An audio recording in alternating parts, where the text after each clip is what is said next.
القبائل الصغيرة، وكان بإمكانه إلا أنه أبى إلا أن يسجل اسمه مع حرار الكويت باعتراضهم على التعدي على الدستور، ومعه آخرون مثل الأخ مشاري محمد طنة ومجموعة كبيرة سواء من المرشحين أو من الناخبين.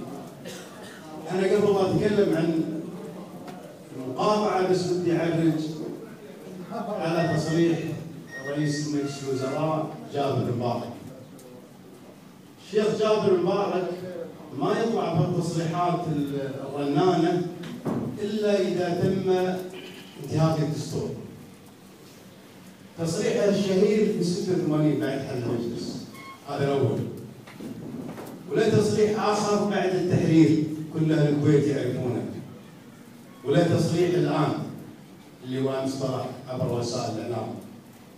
وأنا أوجه له من هذا المنبر أن الثالثة ثابتة يا جابر المبارك، وأن الشعب الكويتي ما راح ينسى مواقفك المتكررة، ما تطلع راسك اللي تم اعتداء الدستور.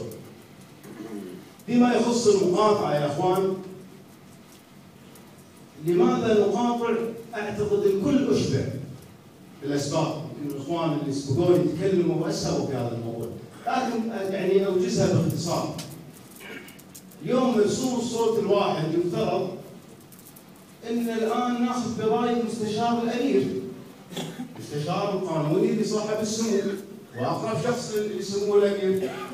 فطالما ان المستشار الامير له راي قانوني مكتوب في السابق انه لا يجوز لمرسوم ضروره تعديل النظام الانتخابي.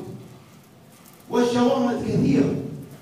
اليوم الناس قاعد تعلن مو رفضها بالصوت الواحد، ترى ظاهر الامر قاعد نعرض رفضنا بالصوت الواحد، لكن حقيقه الامر قاعد نرفض التفرد في القرار.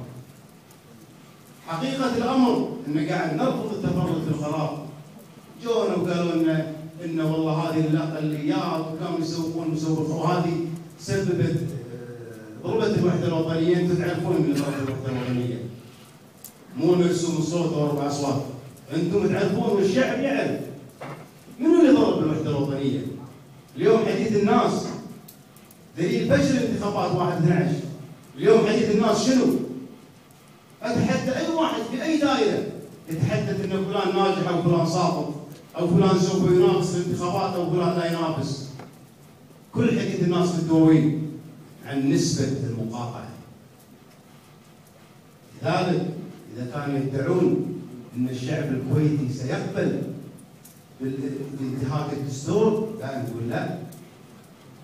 واكبر شاهد المسيره اللي طلعت باعداد بعمر تاريخ الكويت ما طلعت هذه الاعداد. لترفض الانفراد بالقرار